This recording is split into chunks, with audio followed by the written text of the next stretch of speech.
চলে যাওয়ার পর জাঙ্কুক পাশ থেকে ফোন নিয়ে তেকে হাইড করে ফেসবুকে পোস্ট দিয়েছে, ভালোবাসি তোকে সেই পুরনো অনুভবে, এ মনের জগতে রাজকুমারী শুধু তুই। কেটে গেল জাঙ্কুকের নির্ঘুম রাত, তবে এই রাত কষ্টের না, কাউকে মিস করার তীব্র অনুভূতি সারা রাত ঘুমাতে দেয়নি জাঙ্কুককে।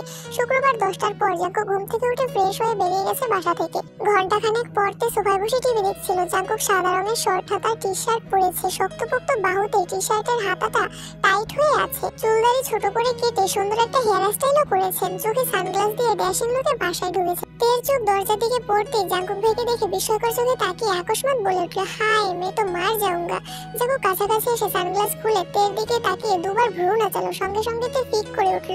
হাসির দরুন তের গালে থাকা বিউটি স্পটটা স্পষ্ট প্রতীয়মান হচ্ছে। জাঙ্কুক দৃষ্টি সরিয়ে নিজের রুমে চলে গেছে। জাঙ্কুক ভাইকে দেখার পর আর টিভি দেখতে ইচ্ছে হচ্ছে না তের। তারপরও কিছুক্ষণ টিভির দিকে চেয়ে রইল। কিছুক্ষণ পর উঠে রুমের দিকে যেতে নিলে আবারও জাঙ্কুক ভাইকে দেখতে পেল।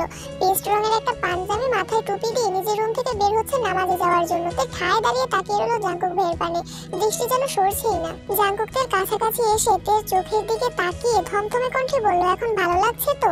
তে উপর নিচ মাথা নেড়ে চিবুক নামিয়ে বিড়বিড় করে বলল, ফিদা। তে বিড়বিড় করে বললেও জাঙ্কুক শব্দটা স্পষ্ট শুনেছে। জাঙ্কুক মুচকি হেসে সহসা স্বাভাবিক কণ্ঠে বলল, আমার রুমে টেবিলের উপর তোর জন্য গিফট রাখা আছে, দেখিস পছন্দ হয় কিনা। জাঙ্কুক দীর্ঘ পায়ে সিঁড়ি দিয়ে নেমে বেরিয়ে যাচ্ছে। মেইন গেট পেরিয়ে অষ্টাদশীর অপলক দৃষ্টিতে তাকিয়ে আছে রাজপুত্রের গমন পথে। অধরের কোণে মৃদু হাসিটা এখনো লেগেই আছে। কয়েক মুহূর্ত পর জাঙ্কুকের রুম থেকে নিজের জন্য রাখা গিফটটা নিয়ে নিজের রুমে চলে আসছে। একটা ছোট বক্স, সাথে একটা বড় বক্স, ছোট একটা চিরকুটও আছে। সংকল্প, শক্তি, সাহস এবং আত্মবিশ্বাসের সাথে জীবনের প্রতিটা চ্যালেঞ্জের মুখোমুখি হতে হবে। অনেক অনেক শুভকামনা রইল তোর জন্য। অভিনন্দন ডিয়ার স্প্যারো। কয়েকবার চিরকুটটা পড়ে তে শুধু স্প্যারো লেখাটার দিকে চেয়ে আছে। জাঙ্কুক ভাই যে স্পেশাল কোনো নামে থেকে সম্বোধন করেছে তা দেখেই তে খুশিতে আত্মহারা হয়ে গেছে। ছোট বক্সের রেপিং সরাতেই চোখে পড়লো লাল রঙের একটা সুন্দর বক্স। সচরাচর গোল্ডেনের জিনিসপত্রের ক্ষেত্রে এগুলো বেশি থাকে। বক্স খুলতেই চোখে পড়লো সুন্দর ডিজাইনের একটা গোল্ডেন ব্রেসলেট। তে আশ্চর্য নয়নে তাকিয়ে আছে ব্রেসলেটের দিকে। তের সকল অপূর্ণ ইচ্ছে জাঙ্কুক ভাই যেন ধীরে ধীরে পূরণ করেই যাচ্ছে। আইফোন, ল্যাপটপ, নূপুর, বাইকে ঘোড়া থেকে শুরু করে ছোট বড় কত ইচ্ছে পূরণ করতেই যেন তের জীবনে জাঙ্কুক ভাইয়ের আগমন ঘটেছে। ব্রেসলেট হাতে দিয়ে ঘুরিয়ে ফিরিয়ে দেখছে, ফোন হাতে নিয়ে কয়েকটা ছবিও তুলেছে। তারপর বড় বক্সটা খুলতে দ্বিতীয়বারের মতো বড়সড় শক খেলো। 10 কালারের 2 সেট করে মোট 20 ডজন কাচের রেশমি চুড়ি বক্সে জ্বলজ্বল করছে, সাথে অনেকগুলো আংটি। তে চুড়ির দিকে চেয়ে মনে মনে ভাবছে, যেই মানুষটা আমার সাথে ঠিকমতো কথাই বলে না, উঠতে বসতে এত রাত দেখান, থাপ্পড় মারেন, উনি এসব কিছু আমার জন্য এনেছেন। যাকে এতদিন অনুভূতিহীন ভেবে এসেছি, উনি আসলে এতটা অনুভূতিহীন নয়। তাই সব কালারের চুড়ি পরে পরে ছবি তুলেছে। গতকাল সুগার একটা ব্র্যান্ডের ঘড়ি দিয়েছিল, সেটা পরেও ছবি তুলেছে। সবগুলো হাতের ছবি একসাথে করে ফেসবুকে পোস্ট করেছে।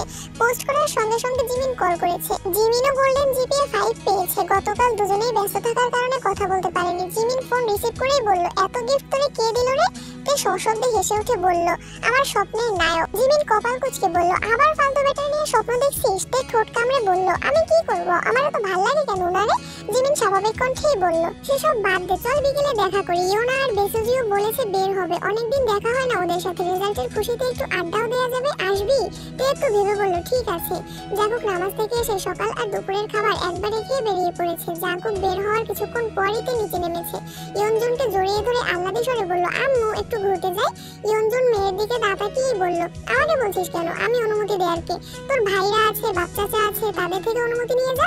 তে হাসছে আর বলছে, তুমি বললেই হবে, আর কেউ তো বাসায় নেই। জিমিন, ইয়োনা আর বেসুজিও আসবে, যাই না প্লিজ। ইয়নজুন চিন্তিত স্বরে বললেন, যাবি যা, কিন্তু বেশি দূরে যাস নে, আর ড্রাইভারকে বল দিয়ে আসতে। তে ঠান্ডা কণ্ঠে বলে উঠল, গাড়ি নিয়ে বান্ধবীদের সাথে ঘুরতে যেতে আমার ভালো লাগে না, আমি রিক্সা দিয়ে চলে যাব। ইয়নজুন কপাল কুঁচকে বলে উঠলেন, তুইও তোর ভাইদের মতো হয়েছিস, গাড়িতে চলাচল করতে তোদের এত কি সমস্যা বুঝি না। তে সশব্দে হেসে নিজের রুমের দিকে ছুটে গেল। কিছুক্ষণের মধ্যে রেডি হয়ে নিচে নামলো। মায়ের থেকে বিদায় নিয়ে রিক্সা করে চলে গেল গন্তব্যস্থলে। ওরা তিনজন আগেই চলে এসেছে। ইচ্ছে মতো ফুচকা খেয়ে কাছেই একটা ফাঁকা মাঠে 4 বান্ধবী বসেছে আড্ডা দিতে। পড়াশোনা, পরিবারের কথা শেষে প্রেমের টপিক উঠলো। ইয়োনার বিয়ে ঠিক, অ্যাডমিশন টেস্টের পরেই খালাতো ভাইয়ের সাথে বিয়ে। এদিকে বেসুজিরও বয়ফ্রেন্ড আছে, জগন্নাথ বিশ্ববিদ্যালয়ে পড়ে। তাই বেসুজি মনে প্রাণে চেষ্টা করছে যেন জগন্নাথ বিশ্ববিদ্যালয়ে চান্স পেতে পারে। ধীরে ধীরে জাঙ্কুক ভাইয়ের কথা উঠলো। তে অবলীলায় জাঙ্কুক ভাইয়ের প্রতি নিজের অনুভূতি প্রকাশ করলো। সবকিছু শুনে বেসুজি আকস্মাত বলে উঠলো, আমার কাছে একটা প্ল্যান আছে। বাকি তিনজন একসঙ্গে বলে উঠলো, কি প্ল্যান? বেসুজি বলল, আমাদের মধ্যে কারো ফোন থেকে তোর জাঙ্কুক ভাইয়ের নাম্বারে কল দে, একটু ঢং করে কথা বলবি, দেখবি ওনার মনে কি আছে। যদি উনি কাউকে পছন্দ করে তাহলে সেটাও প্রকাশ পাবে, সাথে ওনার ক্যারেক্টার সম্পর্কেও ধারণা হয়ে যাবে। তে প্রথম দিকে রাজি না হলেও ওদের চাপে রাজি হলো। বেসুজির নাম্বার থেকেই কল দিল জাঙ্কুক ভাইয়ের নম্বরে। জাঙ্কুক ভাই চট্টগ্রাম থাকাকালীনই নাম্বারটা সেভ করেছিল তে, কিন্তু কোনোদিন কল দেওয়ার সাহস করেনি। আজ বেসুজির ফোনে জাঙ্কুক ভাইয়ের নাম্বারটা লেখার সময় তের হাত কাঁপছিল। ডায়াল করলো জাঙ্কুক ভাইয়ের নাম্বারে, ভয়ে তের হাত পা ঠান্ডা হয়ে আসছে। প্রথমবার রিসিভ হলো না। বেসুজি আর ইয়োনা তেকে সাহস দিল। জিমিন যেন নীরব দর্শক, সে চায় তে ভালো থাকুক, সেটা জাঙ্কুক ভাইয়ের সাথেই হোক বা অন্য কারোর সাথে, যে তেকে ভালো রাখবে। দ্বিতীয়বার কল দিয়েছে, কয়েকবার রিং হওয়ার পর রিসিভ হলো। লাউড স্পিকার দিয়ে তে রোমান্টিক মোডে ডাক দিল, জান। জাঙ্কুক কপাল কুঁচকে প্রশ্ন করলো, কে? তে ঢোক গিলে আহ্লাদী কণ্ঠে বলল, আমি তোমার বউ। জাঙ্কুক মুচকি হেসে উত্তর দিল, হ্যাঁ জান বলো। তে দাঁতে দাঁত চেপে বৃহৎ চোখে চাইলো বান্ধবীদের দিকে। জিহব ডেকে উঠলো, কি রে জাঙ্কুক, কার সাথে কথা বলিস? জাঙ্কুক উত্তেজিত কণ্ঠে বলল, আমার বউ কল দিছে, ডিস্টার্ব করিস না। তে সহ বাকি তিনজনই হাঁ করে চেয়ে আছে। বেসুজি কল মিউট করে তেকে কানে কানে কি বলেছে আনমিউট করে তে স্বাভাবিক কণ্ঠে বলল, আই মিস ইউ জান। জাঙ্কুক নিঃশব্দে হেসে উত্তর দিল, আই মিস ইউ টু জান। কোথায় আছো বলো, আমি এখনই আসছি। জাঙ্কুকের মুখে এমন কথা শুনে তে তাজ্জব বনে গেল। নিঃশ্বাস যেন গলায় আটকে গেছে, শরীর ঘামতে শুরু করেছে। নিজের কানকে বিশ্বাস করতে পারছে না। প্রেমিকা সুলভ মনে এক মুহূর্তেই আধার নেমেছে। চেনা নেই, জানা নেই, আননোন নাম্বারের কোনো মেয়ের সাথে জাঙ্কুক ভাই এভাবে কথা বলবেন সেটাতে ভাবতেই পারছে না। তে এক হাতে মাথা চেপে ধরেছে। জাঙ্কুক পুনরায় প্রশ্ন করলো, কি হলো, কথা বের হচ্ছে না গলা দিয়ে? বেসুজি আর ইয়োনার খেলায় তে ধীর কণ্ঠে শুধু বলল, কিছু না। জাঙ্কুক এবার স্বভাব সুলভ গম্ভীর কণ্ঠে প্রশ্ন করলো, কোথায় বসে বাদামি করা হচ্ছে শুনি? জাঙ্কুক ভাইয়ের প্রশ্নে তে আরো বেশি আশ্চর্যান্বিত হলো। কয়েক মুহূর্ত নীরব থেকে কাপা কাপা কণ্ঠে বলল, মানে? জাঙ্কুক কণ্ঠ দ্বিগুণ ভারী করে জবাব দিল, বাসা থেকে একা বের হয়েছিস, একবার জানানোর প্রয়োজন মনে করলি না? এত বড় হয়ে গেছিস? তের চোখ কোটর ছেড়ে বেরিয়ে আসার অবস্থা হলো, শুধু দীর্ঘশ্বাস ফেলছে। এভাবে জাঙ্কুক ভাইয়ের কাছে ধরা পড়ে যাবে এটা ভাবতেও পারেনি। লাউড স্পিকার অফ করে ফোন কানে ধরেছে। তেকে নিশ্চুপ থাকতে দেখে জাঙ্কুক নীরব কণ্ঠে বলল, যেখানে নিঃশ্বাসের শব্দে আমি তোর অস্তিত্ব উপলব্ধি করতে পারি, সেখানে তোর কণ্ঠ আমি চিনবো না? ভাবলি কিভাবে তুই? তে পাথরের ন্যায় বসে আছে। জাঙ্কুক ভাই কি বলছে তার কিছুই মাথায় ঢুকছে না। সে যে ধরা পড়ে গেছে এটা ভেবেই লজ্জায় মরে যেতে ইচ্ছে করছে।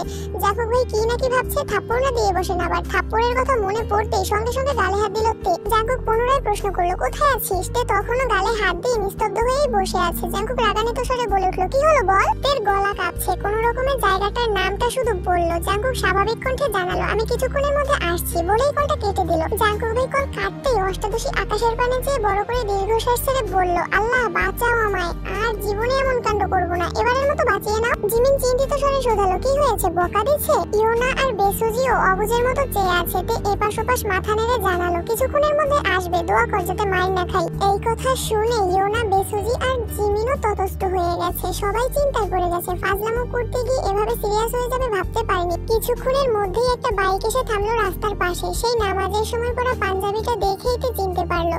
তে সেদিকে চেয়ে দাঁতে দাঁত চেপে ভয়ে ভয়ে বলল, জাঙ্কুক ভাই। বাকি তিনজনের নজর পড়লো সেদিকে। জাঙ্কুক বাইক থেকে নেমে বাইকের সাথে হেলান দিয়ে দাঁড়িয়ে হেলমেট খুলছে। জিমিন জাঙ্কুক ভাইকে আগে দেখলেও ইয়োনা আর বেসুজি আগে দেখেনি। বেসুজি উত্তেজিত কণ্ঠে বলল, উনি কি জাঙ্কুক ভাই? জিমিন জবাব দিল, হ্যাঁ। বেসুজি পুনরায় বলল, আল্লাহ কি হ্যান্ডসাম, মাশাআল্লাহ, এত কিউট, জানলে আমিই কথা বলতাম, পটিয়ে আমার করে নিতাম। তে রাগান্বিত স্বরে বলে উঠলো, আমার জাঙ্কুক ভাইয়ের দিকে কেউ নজর দিবি না বলে দিলাম। কথাটা বলেই বেসুজির ফোন নিয়ে সেখান থেকে জাঙ্কুক ভাইয়ের নাম্বারটা ডিলিট করে ফোন রেখে নিজের পার্স নিয়ে রাগে ফুঁসতে ফুঁসতে উঠে চলে গেছে। তের এমন কাণ্ডে ইয়োনা আর বেসুজি দুজনেই হাসছে, কিন্তু জিমিন স্তব্ধ হয়ে চেয়ে আছে তের দিকে। জাঙ্কুক ভাইয়া কিভাবে রিয়েক্ট করবেন সেটা দেখতে ব্যস্ত জিমিন। তে জাঙ্কুকের কাছাকাছি আসতে জাঙ্কুক তীক্ষ্ণ দৃষ্টিতে তের দিকে চাইলো। ক্রোধিত মুখশ্রী দেখে জাঙ্কুক কপাল গোটালো। তের সরু নাকের ডগা ফুলে উঠেছে, ঘামে চিকচিক করছে মুখ, সাথে লাল হয়ে আছে দু গাল। তে কাছাকাছি আসতে জাঙ্কুক ঠান্ডা কণ্ঠে শোধালো, রাগ উঠেছে কেন? আরো আড্ডা দিলে যা, আমি ওয়েট করছি, সমস্যা নেই। তে রাগে ফুঁসতে ফুঁসতে উত্তর দিল, আড্ডা দেবো না, চলে যাবো। জাঙ্কুক চিন্তিত স্বরে বলল, কি হয়েছে, কে কি বলেছে? তে মনে মনে বলছে, আপনার উপর কারো নজর আমি সহ্য করতে পারবো না। জাঙ্কুক ঠান্ডা কণ্ঠে শোধালো, চলে যাবি? তে উপর নিচ মাথা নাড়ালো। জাঙ্কুক নিজের হেলমেটটা তেকে নিজের হাতে পরিয়ে দিচ্ছে। তে ভ্রু কুঁচকে জাঙ্কুক ভাইয়ের দিকে চেয়ে প্রশ্ন করলো, এটা তো আপনার হেলমেট, আমায় দিচ্ছেন যে? জাঙ্কুক ভারী কণ্ঠে উত্তর দিল, জেহবের হেলমেট নিয়ে আসছি, আমি ওইটা পরবো। এই দৃশ্য তিন বান্ধবী অবাক চোখে দেখছে। জিমিন এবার স্বস্তির নিঃশ্বাস নিচ্ছে। জাঙ্কুক ভাইয়া রিয়েক্ট করেনি সেই ইয়োনা হাসি মুখে বলছে, তে ওনাকে পেলে সত্যি অনেক হ্যাপি থাকবে। থাকবে। দোয়া করি তে যেন ওনাকে পেয়ে যায়। বেসুজিও সঙ্গে সঙ্গে তাল মেলালো। কয়েক মুহূর্ত পর জাঙ্কুক বাইক স্টার্ট দিয়ে চলে গেল। ওরা তিনজনও যে যার মতো বাড়ির উদ্দেশ্যে রওনা দিল। জাঙ্কুক তেকে একটা ভালো মানের হেলমেটের আউটলেটে নিয়ে গেছে। তেকে লেডিস হেলমেট পছন্দ করতে বলে জাঙ্কুক সাইডে বসে আছে। তে ঘুরে ঘুরে দেখছে। অনেক ঘুরে তিনটা হেলমেট নিয়ে হাজির হলো জাঙ্কুকের সামনে। ছোট করে প্রশ্ন করলো, কোনটা নিব? জাঙ্কুক তিনটা হেলমেট পাশে রেখে ভারী কণ্ঠে বলল, আমার জন্য পছন্দ করে নিয়ে আয়। তে আহম্মকের মতো চেয়ে আছে, নড়ছেও না জায়গা থেকে। জাঙ্কুক কপাল কুঁচকে তাকালো, গম্ভীর কণ্ঠে বলল, কি বললাম আমি? তে চুপচাপ চলে গেল। অনেক খুঁজে দুইটা নিয়ে আসছে। জাঙ্কুক সবগুলো হেলমেট ভালো করে দেখে প্যাকিং করে দিতে বলল। তে বিস্ময় চোখে চেয়ে কোমল কণ্ঠে বলল, এত হেলমেট নিয়ে কি করবেন? হেলমেট তো একটা হলেই হয়। জাঙ্কুক চোখ রাঙিয়ে তের দিকে চাইলো। তে সঙ্গে সঙ্গে চিবুক নামালো গলায়। মনে পড়ে গেল হিজাব কেনার ঘটনা। মনে মনে বলছে, কি মানুষ রে বাবা, আমি কনফিউজ হয়ে ওনার কাছে এনেছি আর উনি পছন্দ না করে সবগুলো নিয়ে নিলেন। আমি যদি জানতাম উনি পাঁচটাই নিয়ে নেবেন তাহলে আমি দুইটা হেলমেটই বেছে বেছে নিয়ে আসতাম। হেলমেট কিনে বের হয়ে জাঙ্কুক ভারী কণ্ঠে শুধালো, কাচ্চি খাবি? তে স্বাভাবিক কণ্ঠে উত্তর দিল, হাবি যাবি অনেক কিছু খেয়েছি, এখন আর কিছু খেতে ইচ্ছে করছে না। জাঙ্কুক আর কথা বাড়ালো না। তেকে বাসার সামনে নামিয়ে দিয়ে নিজের মতো চলে গেছে। তে হেলমেটগুলো জাঙ্কুক ভাইয়ের রুমে রেখে নিজের রুমে এসে রেস্ট নিয়ে পড়তে বসেছে। বেশ কিছুদিন চলে গেছে। তের পড়াশোনার চাপ বেড়েছে। বিভিন্ন বিশ্ববিদ্যালয়ে আবেদন ছাড়ছে। ভর্তি পরীক্ষা ঘনিয়ে আসছে। পড়াশোনার ব্যস্ততার মাঝে রোজ নিয়ম করে জাঙ্কুক ভাই অফিসে যাওয়ার সময় এবং রাতে ফেরার সময় ব্যালকনিতে দাঁড়িয়ে দেখে জাঙ্কুকও অফিসের কাছে ব্যস্ত হয়ে পড়েছে। চারদিক সামলাতে যথারীতি হিমশিম খাচ্ছে। একদিন তার কাচ্চি খেতে খুব ইচ্ছে করছে। সুগা ভাইয়া নির্বাচনের কাছে ব্যস্ত, তাই ফোন দিতে সাহস হচ্ছে না। জেনির কাছে গিয়ে বলাতে জেনি সঙ্গে সঙ্গে বলে উঠলো, ভাইয়াকে বলো নিয়ে আসতে। তে ঢোক গিলে বলল, আমি বলতে পারবো না, তুই কল দিয়ে বল। জেনি ভয়ে ভয়ে জানালো, আমি বলবো। জেনি টেলিফোন থেকে জাঙ্কুককে কল দিল। জাঙ্কুক রিসিভ করতেই জেনি বলল, আসসালামু আলাইকুম ভাইয়া। জাঙ্কুক স্বাভাবিক কণ্ঠে উত্তর দিল, ওয়ালাইকুম আসসালাম, কিছু বলবি? জেনি আকস্মাত বলে উঠলো, আপুর কাচ্চি খেতে ইচ্ছে করছে। তে রাগে জেনির দিকে তাকিয়ে দাঁতে দাঁত চেপে কিরমির করে বলছে, তুই আমার কথা বললি কেন? জাঙ্কুক কণ্ঠ ভারী করে প্রশ্ন করলো, তে কোথায়? জেনি মৃদু হেসে বলল, এখানেই আছে। জাঙ্কুক রাগান্বিত কণ্ঠে বলল, ওর কি ফোন নেই নাকি ওর কথা বলতে পারে না?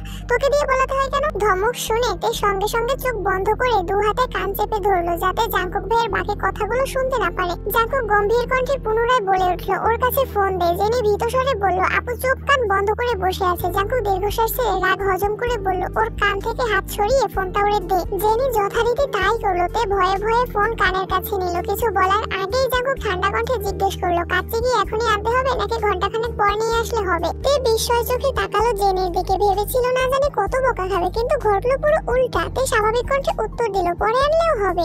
ঘন্টা দুয়েক পর তে রুমে বসে ইয়ারফোন দিয়ে গান শুনছিল। এরই মধ্যে জাঙ্কুক বাসায় এসেছে। গানের সাউন্ডে বাইকের শব্দও শুনে নিতে। জাঙ্কুক জেনিকে 2 প্যাকেট দিয়ে বাকি একটা কাচের প্যাকেট নিয়ে তে রুমে চলে গেল। হঠাৎ জাঙ্কুক ভাইকে দেখে তে ভূত দেখার মতো চমকে উঠে কান থেকে ইয়ারফোন খুলে ফেললো। জাঙ্কুক কাচের প্যাকেট তেকে দিয়ে শক্ত কণ্ঠে বলল, তোর ফোনটা দে। তে ভয়ে ভয়ে ফোন এগিয়ে দিল জাঙ্কুকের দিকে। ফোন হাতে নিতে জাঙ্কুকের চোখ পড়লো ফোনে গান বাজতেছে। কি নেশা ছড়ালে, কি মায়ায় জড়ালে। জাঙ্কুক তীক্ষ্ণ দৃষ্টিতে তের দিকে তাকিয়ে পুনরায় ফোনে মনোযোগ দিল। কয়েক মুহূর্ত পর অষ্টাদশীর ফোনে ছবি সহ নিজের নাম, আমার জাঙ্কুক, একটা লাভ ইমোজি, তারপরে ভাই। দেখে হুট করেই বিষম খেয়ে উঠলো জাঙ্কুক। কাশতে কাশতে বিছানার পাশে বসে পড়েছে। তে আটকে উঠে শুধালো, কি হয়েছে জাঙ্কুক ভাই? তে সঙ্গে সঙ্গে পানি ঢেলে গ্লাস এগিয়ে দিয়ে জাঙ্কুক ভাইয়ের মাথায় ফু দিচ্ছে। জাঙ্কুক কিছুটা স্বাভাবিক হয়ে গ্লাসের সবটুকু পানি খেয়ে শেষ করলো। তের ফোন বিছানায় রেখে দীর্ঘশ্বাস ছাড়লো। গ্লাস তেকে দেওয়ার সঙ্গে সঙ্গে এক পলক তাকালো অষ্টাদশীর মুখের পানে। এমন কাণ্ডে হাসবে নাকি রাগ করবে সেটাও বুঝে উঠতে পারছে না জাঙ্কুক। কিছুক্ষণ বসে উঠে যাওয়ার সময় গম্ভীর কণ্ঠে বলল, আমার নাম্বার তো তোর ফোনে আছে, তাহলে মামনিকে দিয়ে জেনিকে দিয়ে কল দেওয়াতে হয় কেন? তুই কল দিতে পারিস না?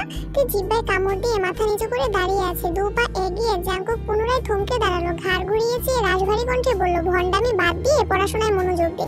কথাটা বলে 1 সেকেন্ডও দাঁড়ায়নি, বেরিয়ে পড়েছে রুম থেকে। তে বিড়বিড় করে বলছে, সর্বনাশ, নাম্বারটা সেভ করে দেখে বিষম খেলেন উনি। তে তাড়াতাড়ি বসে নাম্বারটা বের করলো। একবার ভাবলো নামটা পাল্টাবে, পরক্ষণেই মনে পড়লো যা দেখাটা তো দেখেই ফেলেছে, এখন আর পাল্টালে কি হবে। তে ছবিটা দেখে হাসছে আর বলছে, আহারে, কবে যে নামের পিছনে থেকে ভাইটা সরাতে পারবো। কিছুদিন পর কিম নামজুন আর সোবিন অফিসের কাজের ফাঁকে গল্প করছিলেন। গল্প না, ঠিক 2 ভাই নিজেদের সুখ দুঃখের কথা শেয়ার করছিলেন। সোবিন আর কিম নামজুন ছোট থেকেই বন্ধুর মতো, এখন যেমনটা সুগা আর জাঙ্কুকের সম্পর্ক। সোবিনকে চিন্তিত দেখে কিম নামজুন প্রশ্ন করলেন, কি রে, কি হয়েছে, তোর শরীর খারাপ নাকি?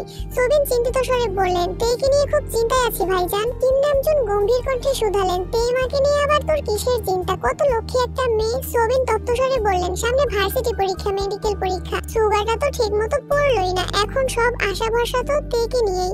কিম নামজুন ভাইকে সহসা বলে উঠলেন, আরে চিন্তা করিস না, ইনশাআল্লাহ চান্স হয়ে যাবে। না হলে কত কত প্রাইভেট বিশ্ববিদ্যালয় আছে, ওগুলোতে পড়াবো, সমস্যা কি? সোবিন মন খারাপ করে বললেন, আমি তো চাই মেয়েটা মেডিকেলে পড়ুক। কিম নামজুন হাসিমুখে উত্তর দিলেন, ভাগ্যে যা আছে তাই হবে, দিন শেষে ওরা মানুষ হলেই হলো, আমার আর কোনো চিন্তা নেই।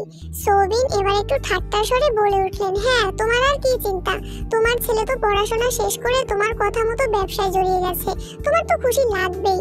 কিম নামজুন ভাইয়ের কথায় সশব্দে হেসে উঠলেন, হাসতে হাসতে বললেন, আমার ছেলে আমার কথা মেনে অফিসে আসছে, এটা দেখছি, সাথে নিজের মর্জি মাফিক কোম্পানি শুরু করেছে, বাইক কিনলো, রাত বিরেতে বাড়ি ফিরে নিজের মতো চলে, এগুলো নিয়ে তো কিছু বললি না। সেসব কথা বাদ দে, আমার ছেলে আর তোর ছেলে বলতে কিছু নেই, আমরা যেমন মিলেমিশে আছি, আমি চাই আমাদের সন্তানেরাও সারা জীবন মিলেমিশে থাকুক। সোবিন হাসি মুখে উত্তর দিল, দোয়া করি তাই যেন হয়। এতক্ষণে জাঙ্কুক দরজায় দাঁড়িয়ে বলল, আসবো? কিম নামজুন তাকিয়ে বললেন, হ্যাঁ আসো, তোমাকে কতদিন বলছি আমার রুমে আসতে অনুমতি নিতে হবে না। জাঙ্কুক ভারী কণ্ঠে উত্তর দিল, আপনারা কথা বলছিলেন, হুট করে ঢুকে পড়াটা ভালো দেখাবে না, তাই ভেতরে ঢুকিনি। আমাদের সব কথা তো তোমাদেরকে নিয়েই, তোমরা ভালো থাকো এটাই তো চাই। চাচুর দিকে চেয়ে জাঙ্কুক মুচকি হাসলো, তারপর আব্বুর দিকে একটা ফাইল এগিয়ে দিয়ে বলল, সময় করে ফাইলটা একটু দেখে নিন প্লিজ। জাঙ্কুক যাওয়ার জন্য পা বাড়ালে কিম নামজুন বলে উঠলেন, শোনো।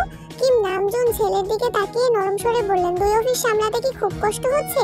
জাঙ্কুক মৃদু হেসে উত্তর দিল, না সমস্যা নেই, কষ্ট না করলে আপনাদের মতো সাকসেসফুল কিভাবে হব?